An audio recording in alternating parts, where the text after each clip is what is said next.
नमस्कार। देखिए, आज वैद्युत धारा जो हमारा चैप्टर चल रहा था उसी में मैं एक बहुत इम्पोर्टेंट चीज़ लेके आया हूँ जिसका नाम है मीटर ब्रिज। ये आपके इंटरमीडिएट में जो प्रैक्टिकल है उसमें इसका प्रैक्टिकल में हम करते हैं और थ्योरी में भी न्यूमेरिकल क्वेश्चन कभी कभी इसमें पूछ लिया जाता है। अब सबसे पहले दिमाग में ये बात आती है कि इसका नाम मीटर ब्रिज क्यों पड़ा। देखिए, इसमें लिखा हुआ मीटर ब्रिज, इसको हिंदी में मीटर सेतु भी कहते हैं। इसको मीटर ब्रिज इस वजह से कहते हैं कि ये उपकरण है वो व्हीटस्टोन ब्रिज, व्हीटस्टोन सेतु के सिद्धांत पर कार्य करता है और इसमें 1 मीटर लंबा तार प्रयोग में लाया जाता है। इस वजह से इसको हम कहते हैं मीटर सेतु। मीटर 1 मीटर लंबा तार, 100 सेंटीमीटर का 1 मीटर लंबा तार एसी, और ये व्हीटस्टोन ब्रिज के सिद्धांत पर आधारित है। इस वजह से इसको मीटर सेतु या मीटर ब्रिज कहा जाता है। दूसरी बात, इसका क्या उपयोग है। देखिए, इसके सहायता से अज्ञात प्रतिरोध का मान ज्ञात कर लेते हैं। जैसे ये इसमें प्रतिरोध बॉक्स लगा हुआ है, ये अज्ञात प्रतिरोध है, इसका मान हम ज्ञात कर लेते हैं। जब हम अज्ञात प्रतिरोध का मान ज्ञात कर लेते हैं तो फिर उसके पदार्थ का विशिष्ट प्रतिरोध भी ज्ञात कर लेते हैं। तो जो प्रैक्टिकल हमें दिया जाता है, प्रैक्टिकल में इंटरमीडिएट में जो दिया जाता है उसमें क्या होता है कि कोई एक तार दे दिया और ये कह दिया जाता है मीटर ब्रिज की सहायता से इसका मान ज्ञात करो और इसके पदार्थ का विशिष्ट प्रतिरोध ज्ञात करो। ये हमारा प्रैक्टिकल होता है। और इंटरमीडिएट में ये भी पता है कि आपको 2 प्रैक्टिकल करने को मिलते हैं। एक प्रैक्टिकल लाइट से होता है और एक प्रैक्टिकल इलेक्ट्रिसिटी या मैग्नेटिज्म से होता है। तो इस वजह से ये प्रैक्टिकल के हिसाब से भी इम्पोर्टेंट है और आपके थ्योरी के हिसाब से भी इम्पोर्टेंट है। अब देखिए यहाँ पे, ये पहले देखिए इसमें व्हीटस्टोन ब्रिज कैसे सिद्धांत लागू होता है। देखिए यहाँ पे हम एक व्हीटस्टोन ब्रिज बना ले रहे हैं, A B C D D.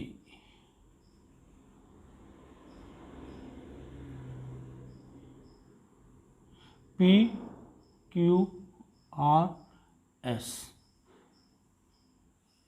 ये सेल जोड़ दिया और ये धारा माप जोड़ दिया। देखिए ये ए और बी है, इसके बीच में ये प्रतिरोध बॉक्स जुड़ा हुआ पी, ये ज्ञात प्रतिरोध है। ये क्यू अज्ञात है।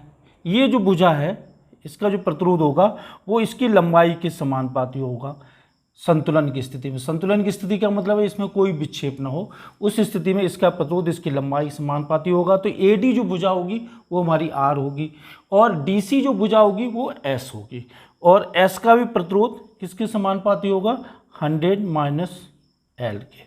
तो यहाँ से R upon S equal to आ जाएगा एल अपॉन 100 माइनस एल। तो मीटर ब्रिज कैसे किसे कहते हैं, यह उपकरण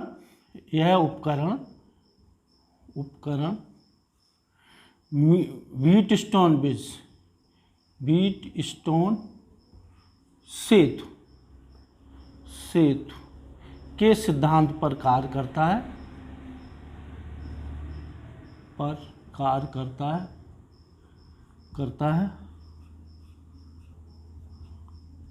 और इसमें 1 मीटर लंबा, 1 मीटर लंबा ये वाला तार एसी प्रयोग में लाया जाता है,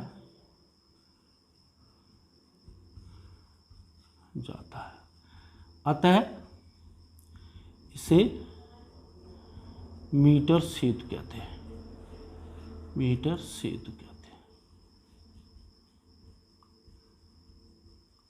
देखिए, जब भी वाइवा होता है तो सबसे पहले ये क्वेश्चन पूछा जाता है कि मीटर सेतु क्यों कहते हैं, इसको मीटर सेतु क्यों कहा जाता है। तो ये उपकरण व्हीटस्टोन ब्रिज के सिद्धांत पर आधारित है, इस वजह से इसको मीटर सेतु कहा जाता है। अब बात आ जाती है व्हीटस्टोन ब्रिज का सिद्धांत क्या होता है। तो उसके लिए तो आपको पता है कि यदि किन्हीं 4 प्रतिरोधों को समांतर चतुर्भुज की 4 भुजाओं से प्रकट किया जाए, एक विकर्ण में शैल तथा दूसरे विकर्ण में धारामापी जोड़ा जाए, संतुलन की स्थिति में किन्हीं 2 संलग्न भुजाओं के प्रतिरोधों का अनुपात अन्य 2 संलग्न भुजाओं के प्रतिरोधों के अनुपात के बराबर होता है। देखिए ये सैद्धांतिक चित्र हमने दिखा रखा है, इनके लंबाइयाँ बराबर होती है तो इधर का प्रतिरोध बिल्कुल नगण्य होता है, लगभग बराबर या शून्य मान लेते हैं, ये भी प्रतिरोध शून्य होता है। तो P/Q = R/S, संतुलन की स्थिति में ये आता है P/Q = R/S। अब देखिए R/S किसके बराबर होगा, P/Q L/100 - L, और Q/P P = Q/P = 100 - L/L, और Q = 100 - L/L × P। अब देखिए इसमें हम क्या करते हैं, P का मान तो यहाँ से पता लगा लेते हैं प्रतिरोध बॉक्स से, और L का मान संतुलन की स्थिति इसको स्पर्श करा के यहाँ पे पैमाना लगा होता है उससे लगा लेते हैं। इस तरह से हमारा Q का मान पता चल जाता है। अब हमें इसका क्या लगाना है, इसके पदार्थ का विशिष्ट प्रतिरोध लगाना है। तो हम इसको तार को क्या करते हैं, खोल लेते हैं, यहाँ से खोल करके इसकी लंबाई निकाल लेते हैं। इसकी लंबाई L साधारण पैमाने से नाप लेते हैं, साधारण पैमाने से, और इसकी त्रिज्या को हम स्क्रू गेज से पता लगा लेते हैं। तो विशिष्ट प्रतिरोध जो होता है वो होता है अज्ञात प्रतिरोध Q πr²/L। Q का मान हम यहाँ से पता लगा लेते हैं, L का मान साधारण पैमाने से पता लगा लेते हैं, R का मान हम स्क्रू गेज से पता लगा लेते हैं। तो इस तरह से इस सूत्र से इसके पदार्थ का विशिष्ट प्रतिरोध हम ज्ञात कर लेते हैं। तो ये इसमें हमारा पदार्थ का विशिष्ट प्रतिरोध सही हो, अज्ञात मान का मान सही हो, तो उसके लिए हम क्या करते हैं, एक बार हम प्रतिरोध बॉक्स को इधर लगा के Q को इधर लगा लेते हैं, फिर दोबारा हम क्या करते हैं, Q को इस साइड में लगा लेते हैं और P को इस साइड में लगा लेते हैं, मतलब अज्ञात प्रतिरोध को इधर लगा लेते हैं और ज्ञात प्रतिरोध को इधर लगा लेते हैं। दोनों से जो मान आते हैं उनसे हम जो हमारा औसत मान आता है उस तरह से हम इस प्रयोग को, औसत मान ही जो मान होता है वो मान लगभग सही के बराबर होता है, मतलब जो हमारा मान होता है उस एक्यूरेट मान के निकट होता है। तो उससे Q का मान पता चल जाता है और फिर हम इसके पदार्थ का विशिष्ट प्रतिरोध ज्ञात कर लेते हैं। देखिए इस प्रयोग को करने में बड़ी सावधानी बरतनी पड़ती है। जब भी आप कनेक्शन करें तो उसको रेगमाल से साफ करके, जिन पर कार्बन वगैरह ना हो, जो लैग्रांज सेल का प्रयोग करें उस पर भी कार्बन नहीं हो, तो हमारा ये प्रैक्टिकल आसानी से हो जाता है। अगर ये थोड़ा बहुत भी लूज रह जाते हैं तो हमारी प्रैक्टिकल में त्रुटियाँ आ जाती हैं और हमारा विच्छेद नहीं आता है। ये भी धारामापी भी बहुत सेंसिटिव होना चाहिए जिससे हम इस प्रैक्टिकल को कर सकें। अब देखिए इस सिद्धांत पर हम 1-2 क्वेश्चंस करा देते हैं, उन क्वेश्चंस को देख लीजिए। एक व्हीट स्टोन ब्रिज बना रहे हैं, सॉरी व्हीट स्टोन नहीं, मीटर ब्रिज। मीटर ब्रिज में देखिए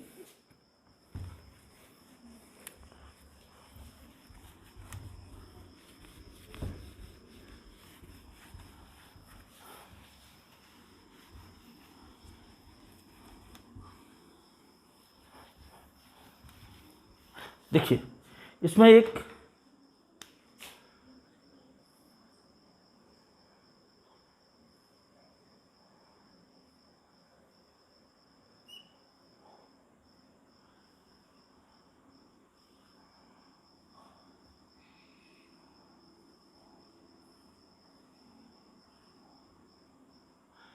ये दिया हुआ है, इसमें X प्रतिरोध लगा हुआ है, X प्रतिरोध, और इसमें Y प्रतिरोध लगा हुआ है, Y प्रतिरोध ये।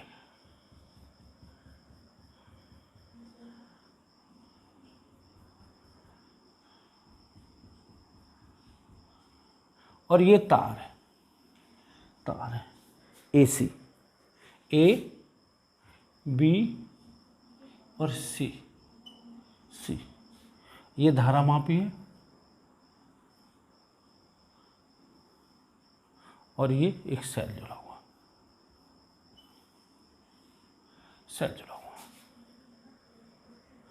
ये प्रश्न ये है, दिए हुए चित्र में हम संतुलन की स्थिति, पहली स्थिति में 40 सेंटीमीटर प्राप्त होते हैं। प्रथम अवस्था में में संतुलन की स्थिति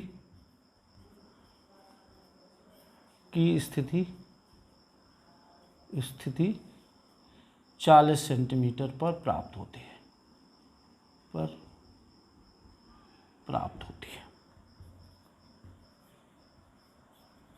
ये 40 सेंटीमीटर पे प्राप्त होती है। ये रीडिंग यहाँ से यहाँ तक जो AD है वो हमारी 40 सेंटीमीटर आती है। बाद में हम क्या करते हैं, दूसरी इसमें शर्त ये दी हुई है कि यदि x के श्रेणी क्रम में 10 प्रतिरोध जोड़ दिया जाए, यदि x के श्रेणी क्रम में 10 ओम प्रतिरोध जोड़ दें तो संतुलन की स्थिति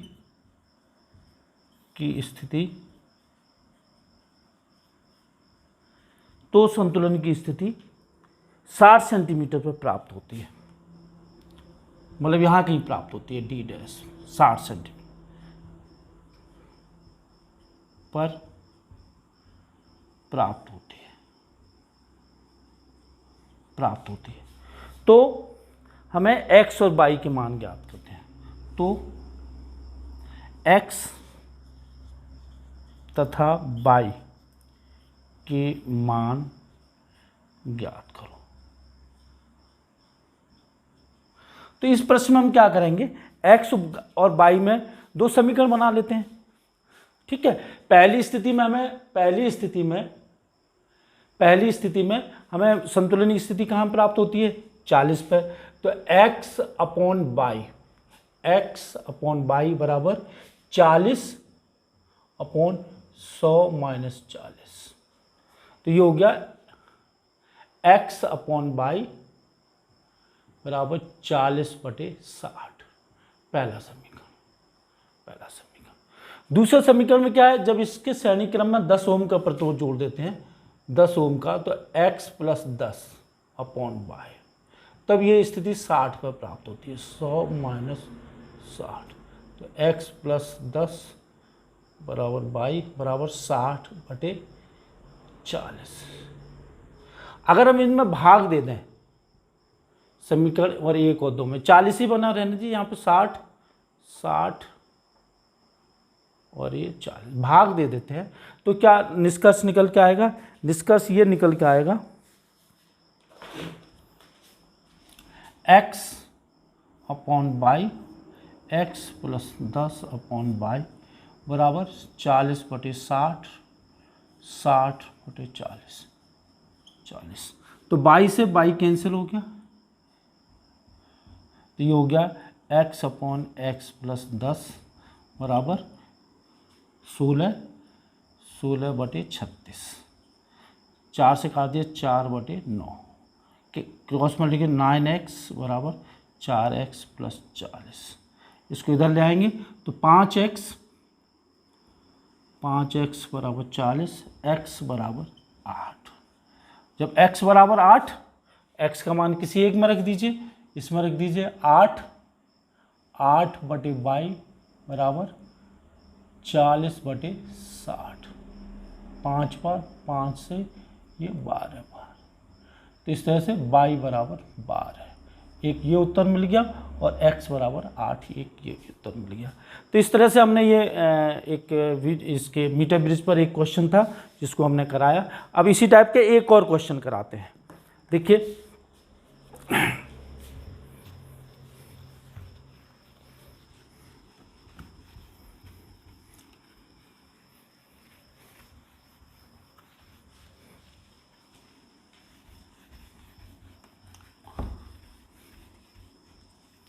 ये भी मीटर ब्रिज पर ही आधारित प्रश्न है। इस प्रश्न में ये दिया हुआ एक चित्र दिया हुआ है, इस चित्र को समझ लीजिए।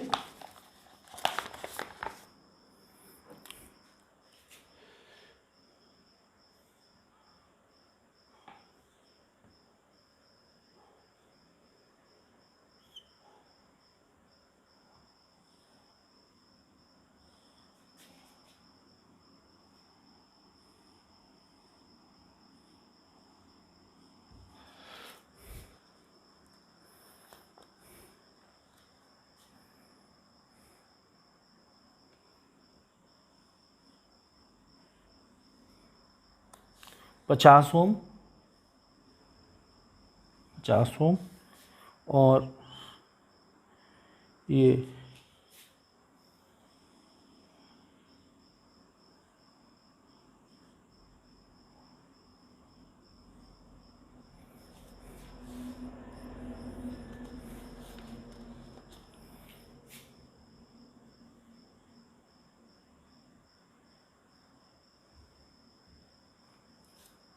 प्रश्न ये है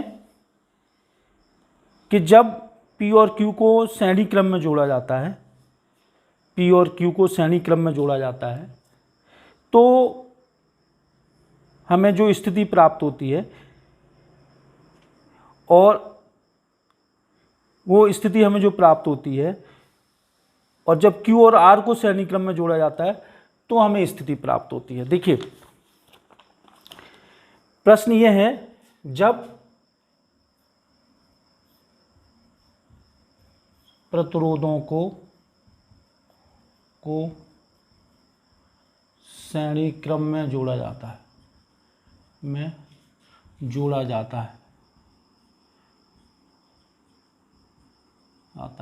तो संतुलन की स्थिति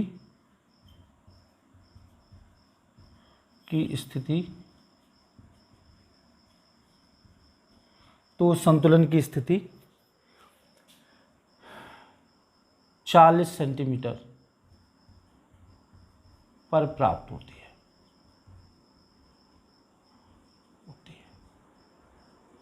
और जब P तथा Q को समांतर क्रम में जोड़ा जाता है,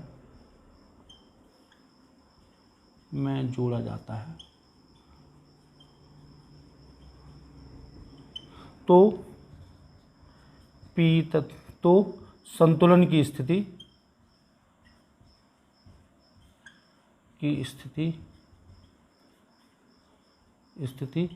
20 सेंटीमीटर पर प्राप्त होती है।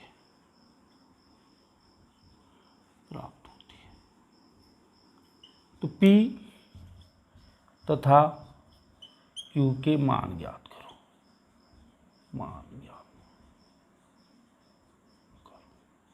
देखिए नियम वही लागू होगा जो हमने मीटर क्षेत्र में पढ़ा था, वही P/Q = L/100 - L। पहली स्थिति में क्या है, जब ये दोनों प्रतिरोध श्रेणी क्रम में होंगे, तो इनका तुल्य प्रतिरोध होगा P+Q/50 = 40/100 - 40। तो P+Q/50 = 40/60। तो इस तरह से ये मान निकल के आ जाएगा, P+Q = 200/6 और P+Q = 100/3। पहला समीकरण। अब दूसरा समीकरण क्या है, ये समांतर क्रम में, तो समांतर क्रम में इसका जो तुल्य प्रतिरोध होगा वो 1/R 1/P 1/Q, तो ये हो गया P+Q/PQ और PQ/P+Q। और P+Q आपको दिया हुआ है, तो ये हो जाएगा PQ/100/3, तो ये हो जाएगा 3PQ/100।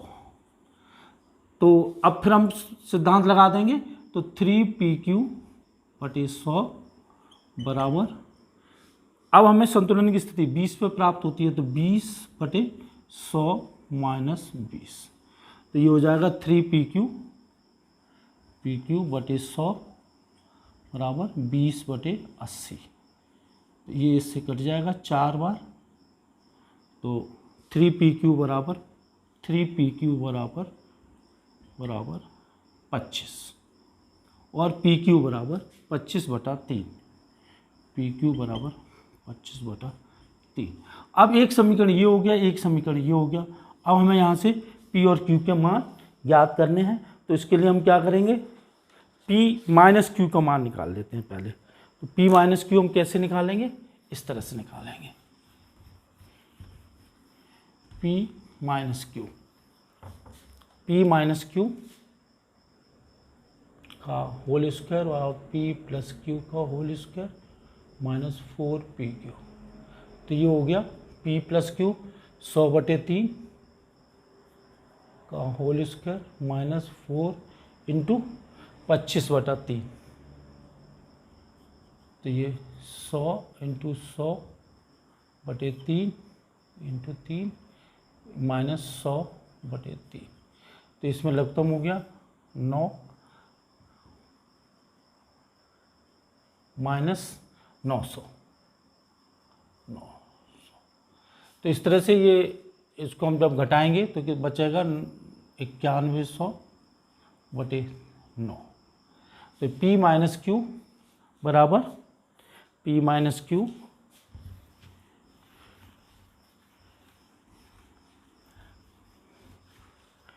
बराबर आ जाएगा P माइनस क्यू √10√91/3 और P प्लस क्यू बराबर 100/3। ऐड कर दो ये कैंसिल। 2P बराबर 10√91/3 प्लस 100/3। तो P बराबर 10/2 √91 प्लस 10/3। तो ये हो गया P बराबर 5 √91 प्लस 10/3। इसी तरह P का मान हम इसमें रख देंगे या आप घटा दीजिए। घटाने पे हमें क्या मिलेगा Q 2Q बराबर 100/3 माइनस 10√91/3। तो Q बराबर वही 5 10 माइनस √91/3। तो इस तरह से हम इसका मान ज्ञात कर लेते हैं। तो ये हमने कुछ उदाहरण बताए, कुछ आपको हमने जो शीट दे रखी है उसमें भी क्वेश्चंस कुछ दिए हुए हैं, उनको भी करने का प्रयास करिएगा। और मैं जब आपको ये चैप्टर ख़त्म हो जाएगा तो अंत में भी मैं आपको इससे संबंधित क्वेश्चन कराऊंगा जिनको आप अच्छी तरह से कर लें और रिवाइज भी कर लें। जो क्वेश्चन नहीं आता है उसको आप कमेंट बॉक्स में लिख दें, मैं अगली वीडियो में मैं उसका सॉल्यूशन करा दूंगा। और इनको आप बार बार करते जाइए, रिवाइज करते जाइए, याद भी करते जाइए। धन्यवाद।